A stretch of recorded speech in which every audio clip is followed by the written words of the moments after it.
নমস্কার। আজকে শোনাতে চলেছি জাতকের একটি গল্প। জাতক কথা বা জাতক কাহিনী বলতে সাধারণত বোঝায় বোধিসত্ত্ব বা গৌতম বুদ্ধ অর্থাৎ বুদ্ধদেবের বিভিন্ন জন্ম জন্মান্তরের কাহিনী, অর্থাৎ বোধিসত্ত্বের পূর্বজন্মের বিভিন্ন গল্পগুলিকেই বলা হয় জাতকের গল্প। আজকের গল্পের নাম আহাম্মক বণিক। সঙ্গে থাকুন। এক সময় বারাণসীর রাজা ছিলেন ব্রহ্মদত্ত। বোধিসত্ত্ব এক বণিক পরিবারে জন্মগ্রহণ করে। ধীরে ধীরে বোধিসত্ত্ব ব্যবসা বাণিজ্যে উন্নতি করতে লাগলো।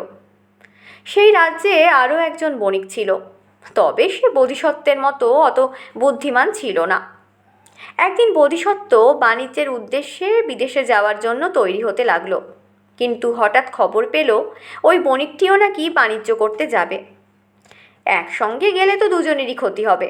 পথে খাবার দাবার, জলকষ্ট, তাছাড়া ব্যবসাও ভালো হবে না। এই ভেবে বোধিসত্ত্ব ওই বণিককে একদিন ডেকে বলল, আমরা দুজন যদি একই সময়েই বাণিজ্যে যাই, দুজনেরই কিছু না কিছু ক্ষতি স্বীকার করতে হবে, তার চেয়ে আগে পিছে যাওয়াই ভালো। বোধিসত্ত্বের কথায় বণিক রাজি হয়ে গেল। মনে মনে ভাবল, সে যদি প্রথমে বাণিজ্যে যায়, রাস্তায় খাবার দাবার বা জলের কোনো অসুবিধে হবে না, আর তাছাড়া ব্যবসাও ভালো হবে। বণিক প্রথমে বাণিজ্য যাবে শুনে বোধিসত্ত্ব মনে মনে ভাবল, ভালোই হলো, রাস্তায় যেতে যেতে জলকষ্ট পেতে হবে না, খাবার দাবারেরও তেমন কোনো অসুবিধে হবে না, ওরা তো যেতে যেতে জলের কুয়ো খুঁড়বেই, আর তাছাড়া ব্যবসা বাণিজ্যেও তেমন ব্যাঘাত পোহাতে হবে না। বণিক তার কথা মতো পূর্ব নির্ধারিত দিনে যাত্রা শুরু করে যক্ষদের জঙ্গলে এসে পৌঁছলো। এই ভয়ঙ্কর জঙ্গলে লোক ভুল করেও পা ফেলে না। যক্ষরা নাকি মায়াবী। জঙ্গলে ভীষণ জলের অভাব। যক্ষ রাজা ভাবল, যদি কোনোভাবে ছলে বলে বণিককে বোঝানো যায় জঙ্গলে পর্যাপ্ত জল আছে, তাহলে নিশ্চয়ই তাদের সঙ্গে যে জলের বড় বড় জালাগুলো আছে সেগুলো আর কষ্ট করে তারা বয়ে নিয়ে যাবে না। ফলে জলকষ্টে একসময় তারা কাতর হয়ে পড়বে। তখন তাদের আটকাতে বেশি বেগ পেতে হবে না। এই ভেবে যক্ষরাজা ছদ্মবেশ ধারণ করে চমৎকার ঘোড়ার গাড়ি আর সঙ্গে 10-12 জন বিচিত্র বেশি অনুচরদের নিয়ে বণিকের সামনে এসে বিনীত কণ্ঠে বলল, আপনারা কোথা থেকে আসছেন? বারাণসী থেকে। কিন্তু আপনাদের গায়ে এবং পায়ে এত কাদা কেন? আরে পদ্মদিঘি পেরিয়ে আসতে হয়েছে, তাছাড়া ওদিকে ভীষণ বৃষ্টি হচ্ছে। বণিক জেনে নিল কোথায় বৃষ্টি হচ্ছে। যাওয়ার সময় ছদ্মবেশী যক্ষরাজা বারবার করে বলে গেল, অহেতুক কষ্ট করে যেন জ্বালাগুলো তারা বয়ে নিয়ে না যায়। বণিক সব জ্বালাগুলো ফেলে দিয়ে এগিয়ে চলতে লাগলো। কিন্তু কোথায় জল? চলছে তো চলছেই, জলের আর দেখা নেই। খিদেই জলতেষ্টায় ওরা প্রায় মৃত্যু পথযাত্রী।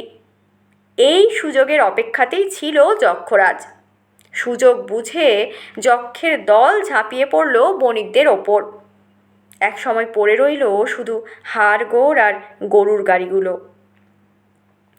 প্রায় মাস দেড়েক পরে বোধিসত্ত্ব আর তার সঙ্গীরা বাণিজ্যের উদ্দেশ্যে যাত্রা করে সেই গভীর জঙ্গলে প্রবেশ করল। যক্ষরাজা আরেকজন নতুন বণিক আর তার সঙ্গীদের দেখে পূর্বের মতো ছদ্মবেশ ধারণ করে তাদের সামনে এসে একই কথার পুনরাবৃত্তি করল। কিন্তু বোধিসত্ত্ব তাতে টলল না। সে বুঝতে পারল ছদ্মবেশী লোকটি আসলে অপদেবতা, কারণ মাটিতে তার কোনো ছায়া পড়ছিল না। ফলে বোধিসত্ত্ব রেগে মেগে তাকে তাড়িয়ে দিল। সঙ্গীদের বলে দিল তারা যেন বনের জল বা ফলমূল, এই বনের জল বা ফলমূল কিছুই না খায়। কিন্তু বোধিসত্ত্বের সঙ্গীরা মনে মনে ভাবতে লাগলো, যদি সামনে জল পাওয়া যায় তবে আর এত কষ্ট করে ভারী ভারী জ্বালাগুলো বয়ে নিয়ে যাওয়া কেন?